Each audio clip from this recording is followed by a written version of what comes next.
प्रिय मित्रों, संस्कृतानुरागियों एवं सुहृद विद्यार्थियों, समस्त गुरु शिष्य परंपरा एवं वेद पाठशालाओं में अध्ययनरत छात्रों, आपका एक बार पुनः स्वागत है आपके प्रिय चैनल देव संस्कृत संस्कार, जिसमें महर्षि सांदीपनि राष्ट्रीय वेद विद्या प्रतिष्ठान द्वारा चलाई जा रही कक्षा 6 संस्कृत भाषा की पुस्तक के अध्ययन के सोपानक क्रम को हम लोग पुनः एक बार लेकर उपस्थित हैं।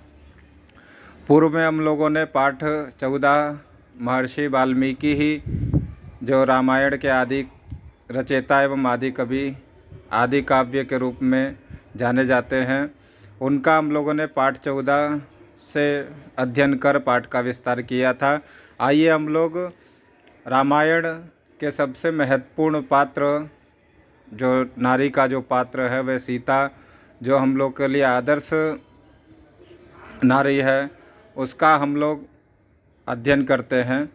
आकारांतः सीता सप्तः, देखिए 15वां पाठ है। 15वां पाठ आकारांत सीता शब्दः। आप लोग सभी लोग जानते होंगे कि हमारे यहाँ रूप चलाने की प्रक्रिया, किसी भी नाम शब्द का रूप चलाने के लिए आकारांत, आकारांत,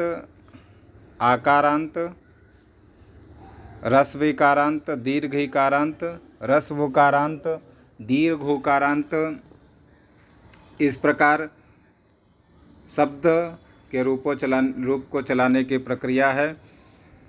आइए हम लोग इसी प्रकार आकारांत सीता शब्द देखते हैं और उनसे संबंधित 10 लकार जो धातुओं की होती हैं, उसमें लट लकार के परस्मयी पद और आत्मनेपदी से संबंधित धातुओं के सब रूपों का हम लोग अध्ययन करेंगे, वाक्य के माध्यम से अध्ययन करेंगे। यह पाठ आप लोगों के लिए एक आदर्श नारी के जीवन का परिचय कराता है और आपको संभाषण में संस्कृत शब्दों का, धातु रूपों का संग्रह एवं सीता शब्द के रूप में कौन सी विभक्ति का कौन सा रूप बनता है, इसका भी ज्ञान कराता है। तो आइए हम लोग पाठ का विस्तार करते हैं। देखिए, महर्षि वाल्मीकि ही रामायणाख्यम इतिहासम रचयामास।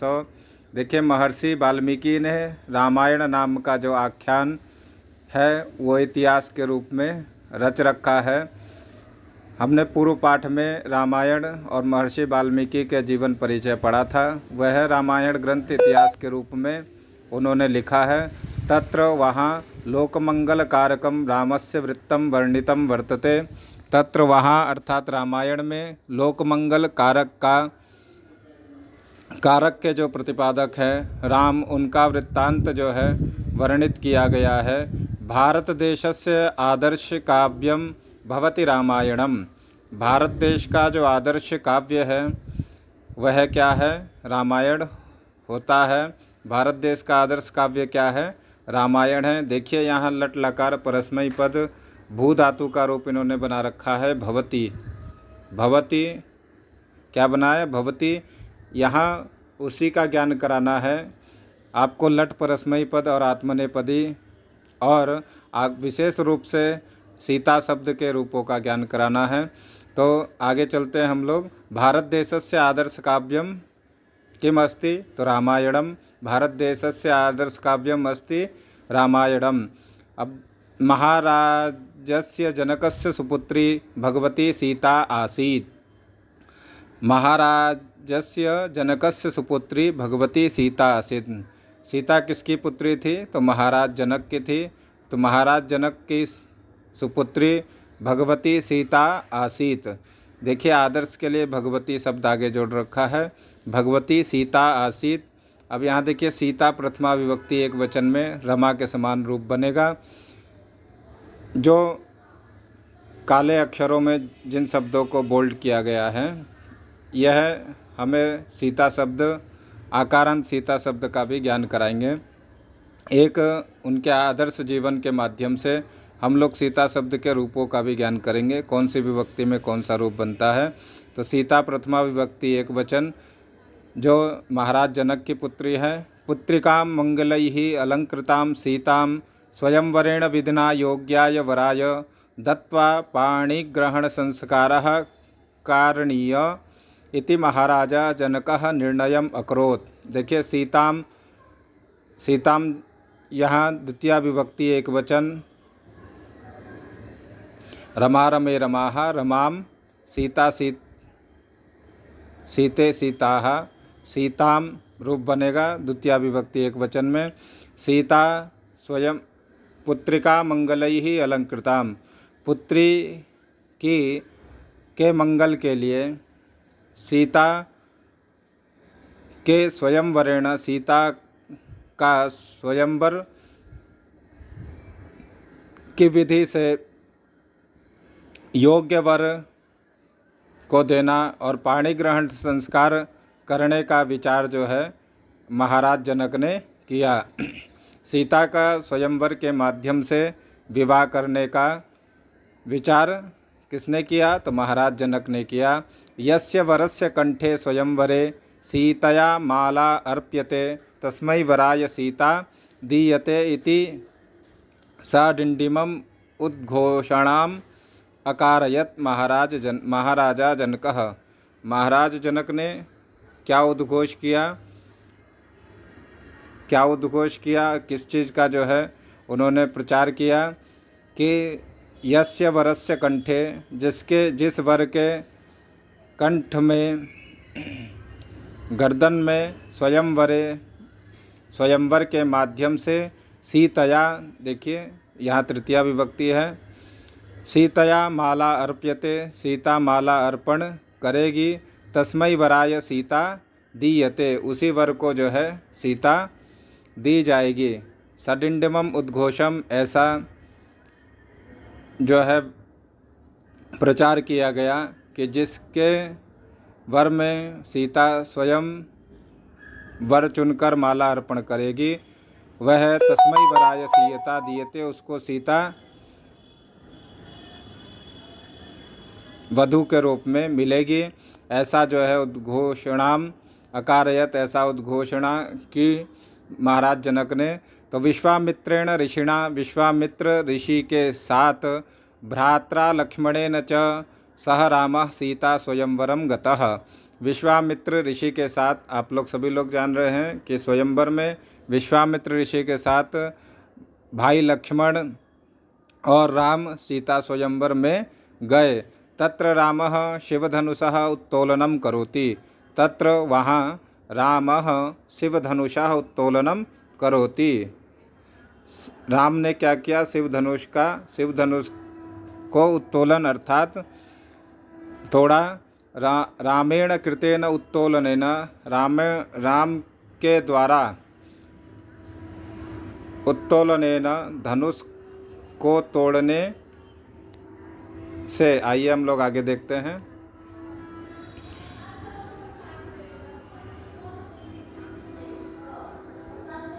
ये देखिए यहाँ है हम लोग, रामेण कृतेन उत्तोलनेन धनुषशब्दम भग्नम अभूत।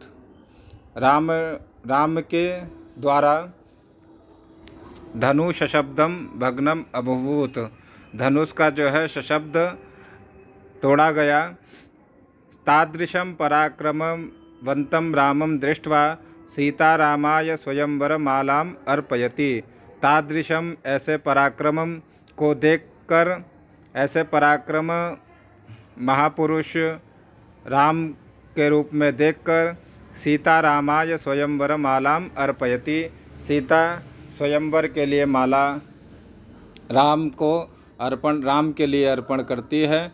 तो विश्वामित्रेण ऋषिणा अनुमतः रामः सीतायै, देखिए यहाँ चतुर्थी एक वचन का रूप बनाया है, सीतायै।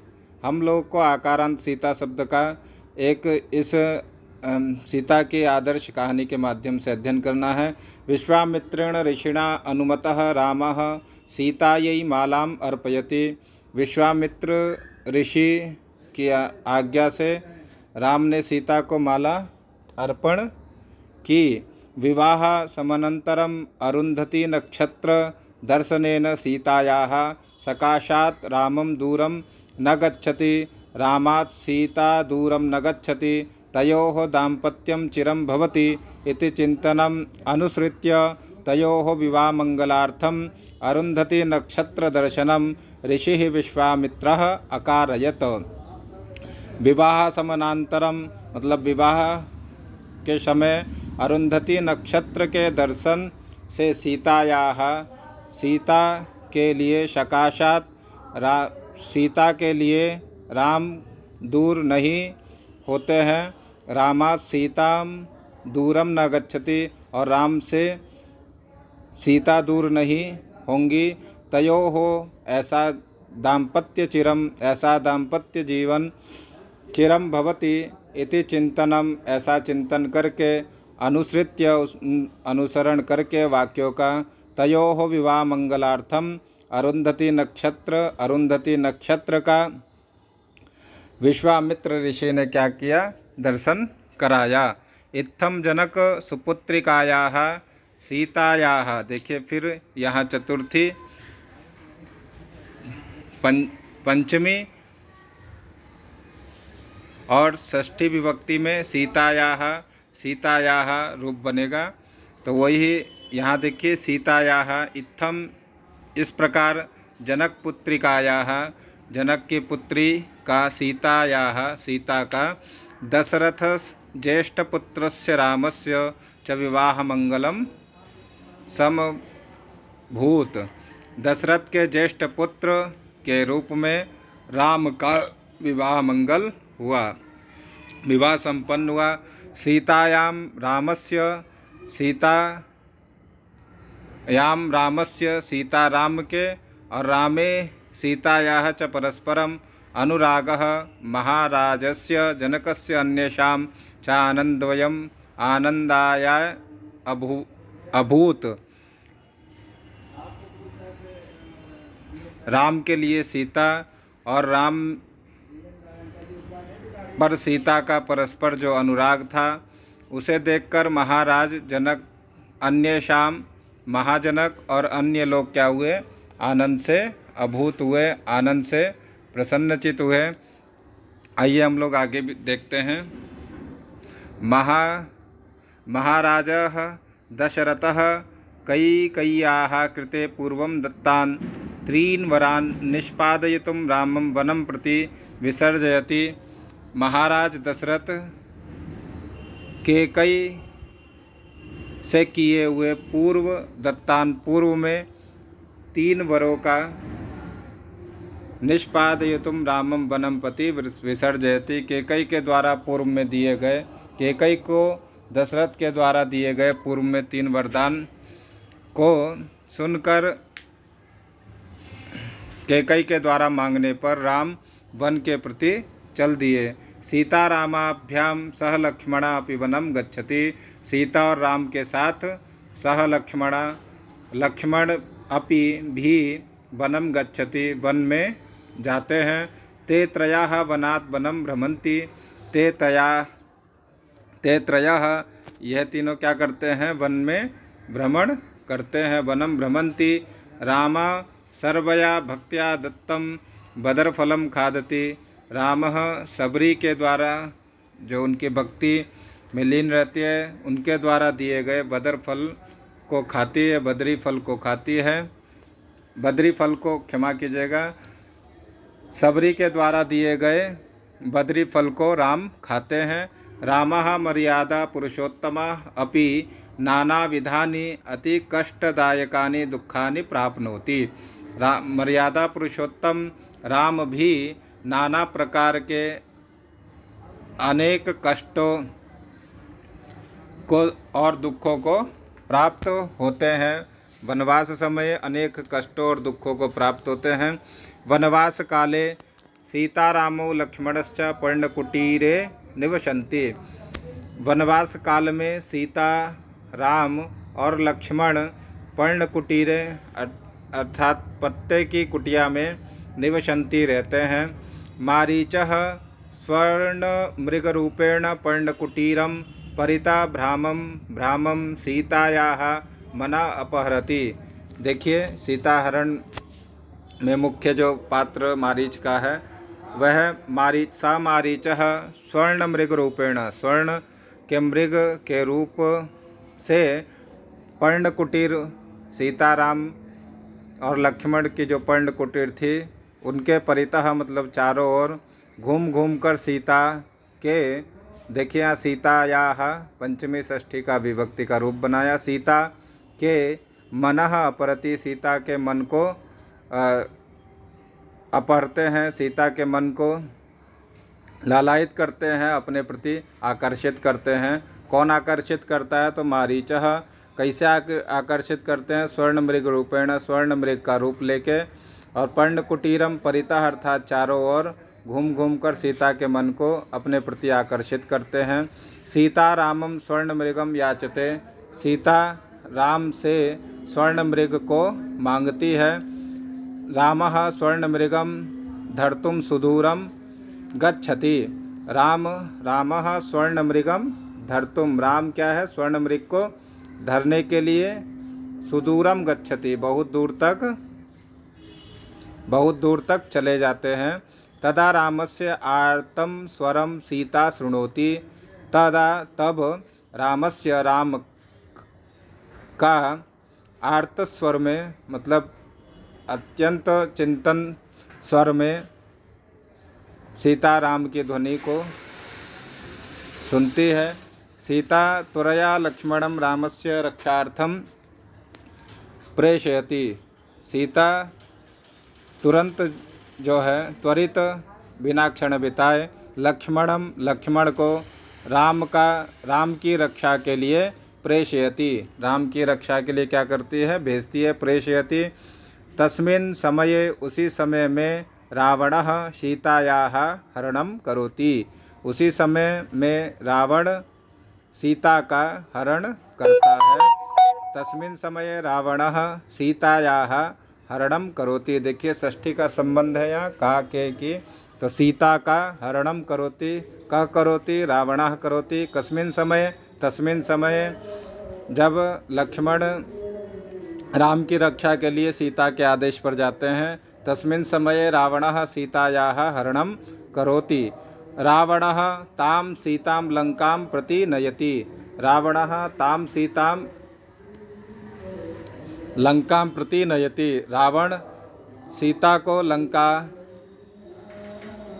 के लिए ले जाता है। अशोक वाटिकायाः अधः राक्षसीनां मध्ये सीतां निगूहति, अशोक वाटिका के नीचे राक्षसियों के मध्य में सीता को क्या है? निगूहति, सीता को रख देते हैं। सीता राक्षसियों के निगरानी में सीता को अशोक वाटिका के नीचे रावण क्या है? रख देता है। आइए हम लोग आगे देखते हैं। राक्षसा बहूनि दुखानि सीतायै ददति, राक्षसाः बहूनि दुखानि सीतायै ददति, राक्षस लोग बहुत ही दुख सीता को देते हैं। तस्यां दुःखावस्थायाम् अपि सीता धैर्यं न त्यजति, तस्यां दुःखायां अपि सीता धैर्यं न त्यजति, उनके अनेकों प्रकार के दुख देने पर भी, अपि अर्थात भी, सीता धैर्य को नहीं त्यागती है। त्यजति अर्थात त्यागना, नहीं त्यागती है और धैर्य बनाए रहती है। स्थिर चित्ता पति धर्म परायणा च आस्ते, देखिए अस्ति का आस्ते बनेगा रूप आत्मनेपदी में। स्थिर चित्ता, स्थिर चित्त होकर, और पति धर्म परायणा च आस्ते, इसी वजह से वह क्या है? अपना धैर्य नहीं त्यागती है। राक्षसों के बहुत परेशान करने पर भी सीता अपना धैर्य नहीं त्यागती है और स्थिर चित्त होकर पति धर्म परायण से रहती है। अपहर्ता सीतां ज्ञात्वा, अपहर्तां सीता ज्ञात्वा हे सीते इति रामः विलपति, अपहर्तां सीता का हरण हो गया ऐसा जानकर हे सीते इति रामः किम करोति? विलपति, रामः विलपति, बहुत विलाप करते हैं, रोते हैं। अपहर्तां सीतां ज्ञात्वा हे सीते इति रामः विलपति, बहुत राम विलाप करते हैं। सीतान्वेषणाय तौ राम लक्ष्मणौ अरण्यानि गिरिशिखरान् गिरिशिखरांच अटतः। सीता की खोज के लिए अन्वेषणाय तौ राम लक्ष्मणौ, दोनों राम और लक्ष्मण, अरण्यानि जंगलों में, गिरि अर्थात पहाड़ों में, शिखर पहाड़ के शिखरों में, और जगह जगह जो है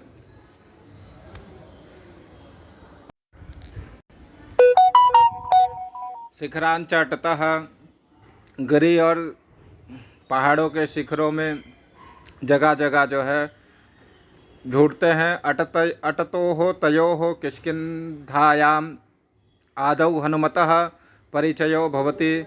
अटतयोः जगह जगह गिरियों के मध्य में देखते हुए, किष्किंधायाम किष्किंधा में, आदौ किष्किंधा के आदि में, हनुमत परिचयो भवति हनुमान से परिचय होता है। ततः परम सुग्रीवः सखा भवति, उसी समय सुग्रीव मित्र होता है, मित्र के रूप में मिलते हैं। राम लक्ष्मणाभ्याम सह जाताम मैत्रीम सपतम च अनुसृत्य सीतान्वेषणाय हनुमंतम लंकां प्रति सुग्रीवः प्रेषयति। वानरों के राजा कौन? सुग्रीव क्या करते हैं? हनुमान जी को सीता की खोज के लिए लंका के प्रति भेजते हैं। प्रेषयति अर्थात भेजते हैं। राम लक्ष्मणाभ्याम स जाताम मैत्री, राम लक्ष्मण के साथ सुग्रीव मैत्री करके शपथ लेते हैं और अनुसरण करके, भगवान राम का अनुसरण करते हुए सीता की खोज के लिए हनुमान को लंका के प्रति सुग्रीवा प्रेषयति, सुग्रीव भेजते हैं। समुद्रोल्लंघनेन महाकपि हनुमान लंकां डयते, समुद्र के लंघन के लिए महाकपि हनुमान लंका के प्रति उड़ते हैं। अशोक वनिकायां सीतायाः स्थितिं हनुमान स्वयं वृक्षे निलीनः पश्यति। अशोक वाटिका के पास सीता की स्थिति को हनुमान स्वयं वृक्ष पर बैठ कर क्या करते हैं? देखते हैं। निलीनः पश्यति। रामेण उक्तैः उदन्तैः सीतायाः विश्वासं संपादयति। रामेण उक्तैः, राम ने जिस प्रकार कहा था, सीता उसी प्रकार जो है विश्वास का संपादन करती है।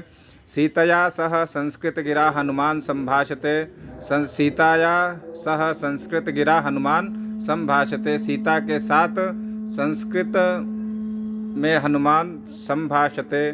ततः सीतायाः दुख स्थितिं जानाति, ततः वह सीता की दुख स्थिति को जानते हैं। देहत्यागाय प्रवृत्तां सीतां सांत्ववचनैः हनुमान समादधाति, देहत्याग के लिए प्रवृत्त सीता को सांत्वना देते हुए हनुमान क्या करते हैं? उनका समाधान करते हैं। देहत्यागाय प्रवृत्तां सीतां सांत्ववचनैः कः समादधाति, हनुमान समादधाति, क्या करते हैं? हनुमान सांत्वना देते हैं अच्छे वचनों से, और उनका देह त्याग में जो प्रवृत्त सीता होने जा रही होती है उनका समाधान करते हैं। ततः मारुति ही अशोक वनिकां भनक्ति, तब उसके बाद मारुति नंदन श्री हनुमान अशोक वनिका को जो है तोड़ते हैं, उन वहाँ के वृक्षों को तोड़ते हैं। रामदूतस्य लंकायां प्राप्तिम रावणाय संसूचयति, रामदूत लंका के प्राप्तिम, लंका को प्राप्त हो गए, लंका में आ चुके हैं, ऐसा रावण को सूचना दी जाती है। रावणेन आदिष्टैः, आइए हम लोग आगे देखते हैं। रावणेन आदिष्टैः मारुतिम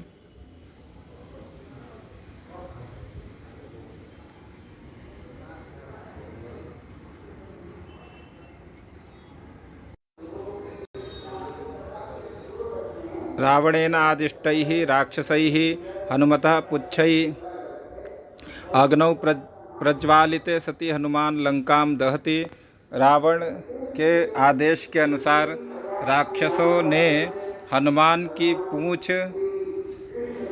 के अग्रभाग में आग लगा दी। सती हनुमान लंकाम दहति, उसी से हनुमान ने लंका को जलाया। लंकाम अग्निशात जाता, लंका अग्नि से दहकने लगी। ततः परम अग्नि शांतः भवति, उसके बाद अग्नि जब शांत हुई तब सीता सुरक्षिता इति अनुमान ज्ञात्वा, सीता सुरक्षित है ऐसी जानकारी पाकर हनुमान पुनः किष्किंधाम प्रतिडयते, हनुमान किष्किंधा के प्रति उड़ने लगे। राक्षसैः पीड़ितायाः सीतायाः शोकाकुलं स्थितिम हनुमान निवेदयति, राक्षसों के द्वारा पीड़ित सीता का शोकाकुल स्थिति को हनुमान क्या बताते हैं राम भगवान को। राम नामांगुलीयकम रामाय ददाति, राम नाम की जो अंगूठी है वह राम को देते हैं। सीतया उक्तम यथावत वृत्तम च तस्मै रामाय निवेदति, सीता ने जिस प्रकार यथावत अपना वृत्तांत बताया या हनुमान जी ने जिस प्रकार देखा उसी प्रकार तस्मै रामाय निवेदति, उसी प्रकार राम के लिए बताते हैं। श्री रामः कपिसैन्य समेतः लंकाम गच्छति, श्री रामः कपि अर्थात वानरों की सेना के साथ लंकाम गच्छति, लंका को गए। तत्र कपि सैन्यम राक्षसैः स युध्यते, तत्र वहाँ वानरों की सेना का राक्षसों के साथ युद्ध हुआ। मेघनाद कुंभकर्ण प्रभृतीन राक्षसान हत्वा, मेघनाद कुंभकर्ण आदि बहुत से राक्षसों को मारकर अन्ते रावणस्य वधम कृत्वा, अंत में रावण का वध कर अयोध्याम आगच्छति श्री रामः, लंका से अयोध्या आ गए श्री राम। तत्रागत्य केषाञ्चित् दिनानाम् अनन्तरं सीतायाः पवित्रता विषये अयोध्यावासिनां शंकाम् उत्पद्यते। तत्रागत्य केषाञ्चित् दिनानां, कुछ दिनों के बाद सीतायाः पवित्रता विषये, वहाँ लंका से अयोध्या आने पर कुछ दिनों के बाद सीता के पवित्रता के विषय में अयोध्यावासी शंका उत्पन्न करने लगे। अतः भगवान श्री रामचंद्रः गर्भवती सीताम अयोध्यातः लक्ष्मणेन स वनं प्रेषयति। अतः भगवान श्री रामचंद्र जो मर्यादा पुरुषोत्तम श्री राम थे, उन्होंने गर्भवती सीता को अयोध्या से दूर लक्ष्मण के साथ वन में प्रेषयति अर्थात भेज दिया। तत्र महर्षि वाल्मीकि सीतायै आश्रमे आश्रयं ददाति, वहाँ महर्षि वाल्मीकि सीता के लिए आश्रम में अपना आश्रय देते हैं। तत्र आश्रमे, वहाँ आश्रम में, आइए हम लोग आगे देखते हैं। वाल्मीकि ने अपने आश्रम में सीता को शरण दी, तब आश्रम में क्या हुआ हम लोग आगे देखते हैं।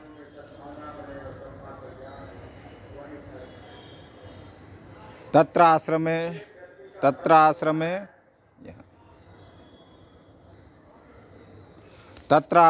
स लवकुशौ प्रसूते, तत्र आश्रमे, वहाँ आश्रम में वह लवकुश को जन्म देती हैं। लालनम पालनम च करोति, उनका लालन पालन भी करती हैं। श्री रामचंद्र विरहेण सीता अत्यंतम कष्टम अनुभवती, श्री रामचंद्र की विरह में, श्री रामचंद्र जी के ना रहने पर सीता अत्यंत कष्ट का अनुभव करती हैं। आश्रमे महर्षि वाल्मीकि पुत्र्याम इव सीतायाम स्निह्याति, आश्रम में महर्षि वाल्मीकि पुत्री के समान सीता को स्नेह करते हैं।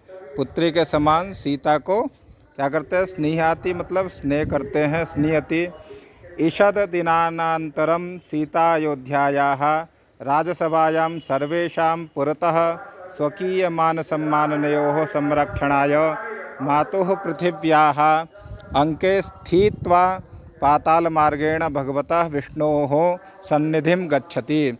ईषद दिनांतरम, ईषद अर्थात कुछ दिनों के बाद, सीता अयोध्या की राजसभा में सभी के सामने सर्वेषां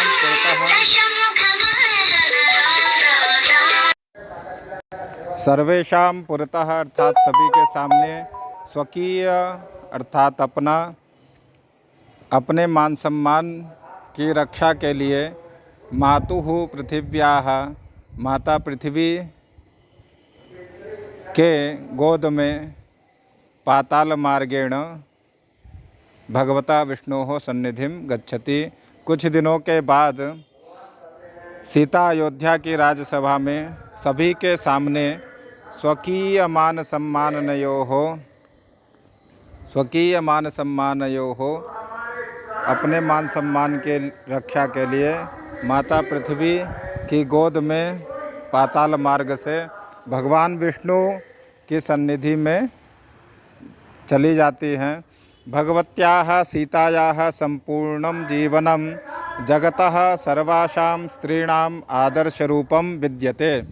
भगवतः सीतायाः संपूर्णं जीवनम, भगवती सीता का संपूर्ण जीवन क्या है? जगतः जगत में सभी स्त्रियों के लिए आदर्श के रूप में विद्यमान है। अतः एव अहल्या द्रौपदी सीता तारा मंदोदरी तथा पंचकम यः स्मरेन् नित्यम महापातक नाशकम। यह जो पंच कन्याएँ हैं, इनका नाम लेने से, स्मरण करने से सभी प्रकार के पाप नाश हो जाते हैं। देखिए, अहल्या द्रौपदी सीता तारा मंदोदरी तथा पंचकम यः स्मरेन् नित्यम महापातक नाशकम। आप लोग सीता के बारे में तो पढ़ रहे हैं पाठ में। अहल्या, द्रौपदी, तारा एवं मंदोदरी सभी के बारे में आगे के पाठों में अध्ययन कराया जाएगा। महर्षि सांदीपनी की पुस्तकों की यही विशेषता है कि इसमें जो भी अध्ययन की सामग्री है वह शास्त्र सम्मत और आपको सांस्कृतिक संस्कार युक्त ज्ञान से जोड़ती है। देखिए, यहाँ भगवत्याः सीतायाः का जो संपूर्ण जीवन है वह सभी स्त्रियों के लिए आदर्श के रूप में है। इसी प्रकार और भी 4 नारियां हैं जिन्हें आदर्श के रूप में हम लोग यदि स्मरण भी करें तो सभी पाप का नाश होता है। अहल्या, द्रौपदी, सीता, तारा मंदोदरी तथा पंचकम यः स्मरेन् नित्यम महापातक नाशकम इति सीतायाः पुण्यचरितता स्मर्यते। इसी प्रकार सीता का पुण्य चरित्र का स्मरण किया जाता है। श्रीमद् वाल्मीकि रामायणे महर्षि वाल्मीकि ही सीता चरित्र विषये कथयति। श्रीमद् वाल्मीकि रामायण में महर्षि वाल्मीकि ही सीता चरित्र के विषय में कहते हैं। आइए हम लोग देखते हैं क्या कहते हैं। कथयति यत्, क्या कहते हैं? प्रचेतसो अहम दशमः पुत्रो राघवनंदनः इयं दाशरथी सीता सुव्रता धर्मचारिणी। प्रचेतसो अहम दशमः पुत्रो राघवनंदनः इयं दाशरथी सीता सुव्रता धर्मचारिणी। मतलब यह सीता जो है धर्म व्रता एवं पतिव्रता है। इसका जो है रामायण ग्रंथ में कितना अच्छा उदाहरण दिया है।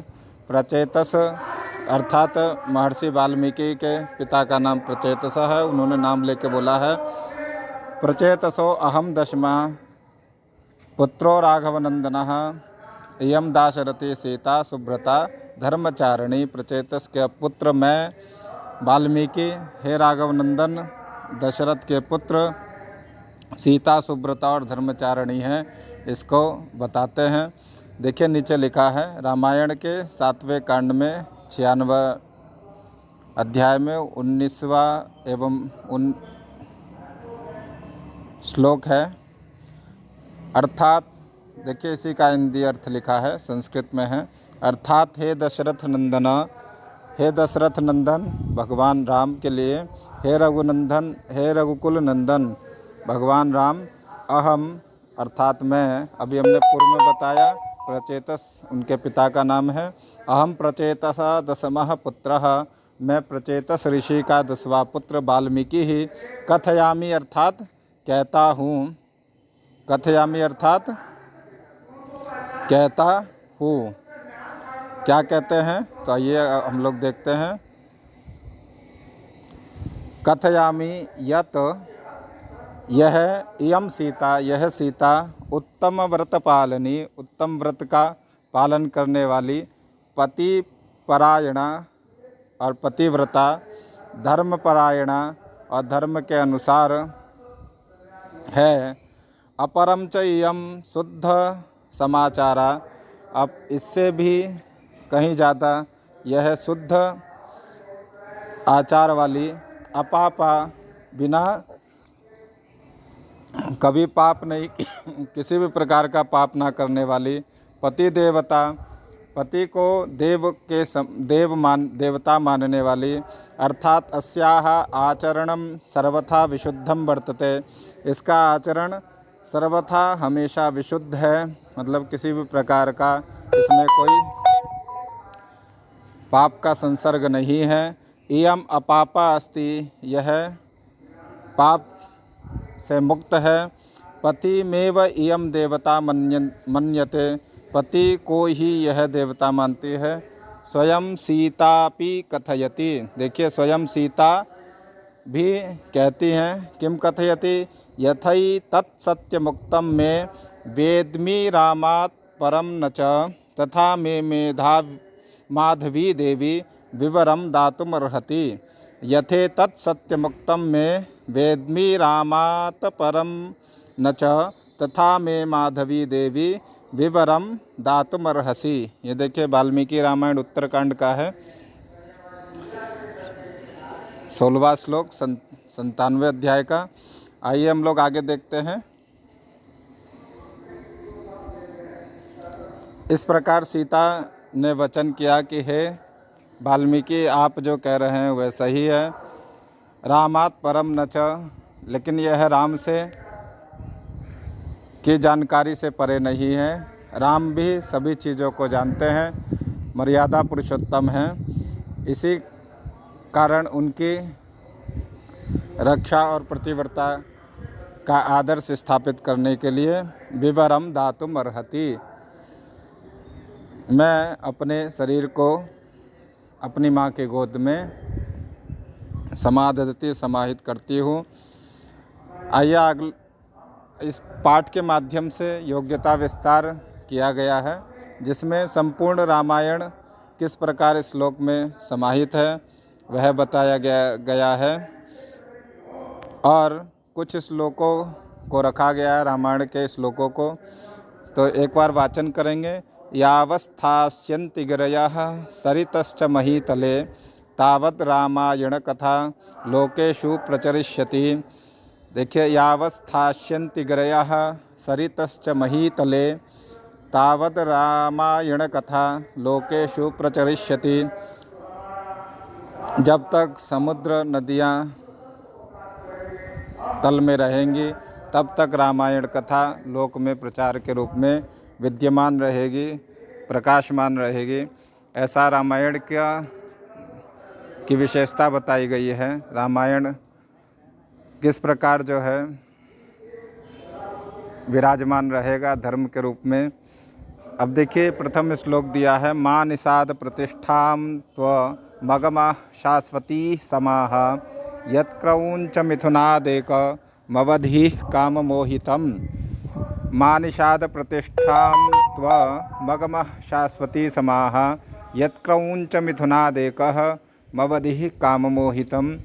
यह श्लोक जिससे जिज्ञासा हुई कि महर्षि वाल्मीकि को कि रामायण लिखा जाए, क्योंकि क्रौंच नाम के जो पक्षी हैं वह जब भी रहते हैं तो साथ में ही रहते हैं। यदि उनमें से नर मादा दोनों साथ में ही रहते हैं, यदि उनमें से किसी एक का किसी कारण वसात देह त्याग हो जाए तो दूसरा भी अपने प्राण को वहीं त्याग देता है। उसी को देखकर महर्षि वाल्मीकि ने रामायण ग्रंथ की रचना की। वही इस श्लोक का सार है। मां निषाद प्रतिष्ठां त्व मगमः शाश्वती समाः यत्कौंच मिथुना देखा मवधिः काम मोहितम। यह पाठ पूर्व के पाठों में सबसे अधिक समय हो गया है। इसका विशेष में ध्यान रखते हुए सामान्य अर्थ में यही है कि क्रौंच पक्षी जो युगल रूप में रहते हैं उसमें एक की मृत्यु होने के कारण महर्षि वाल्मीकि ने उनके वियोग को देखकर रामायण ग्रंथ की रचना की है। आइए हम लोग एक श्लोकी रामायण के श्लोक का भी वाचन करते हैं। एक बार बोलते हैं, आप लोग भी उसका वाचन कीजिएगा। आदौ राम तपोवनादिगमनम हत्वा मृगम कांचनम वैदेहीहरणं जटायुमरणं सुग्रीवसंभाषणं बालीनिग्रहणं समुद्रतरणं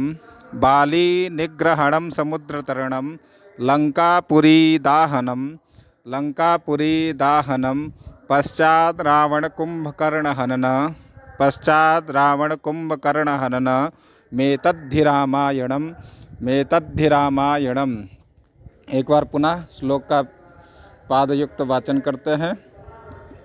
आदौ राम तपोवनादिगमनं हत्वा मृगं कांचनं वैदेहीहरणं जटायुमरणं सुग्रीवसंभाषणं बालीनिग्रहणं समुद्रतरणं लंकापुरीदाहनं पश्चात् रावणकुंभकर्णहनन मेतद्धि रामायणम्। आप लोग इसी प्रकार पाठ के माध्यम से आप लोगों ने सीता के आदर्श जीवनी को पढ़ा, जो सभी स्त्री जाति के लिए एक आदर्श के रूप में विद्यमान है।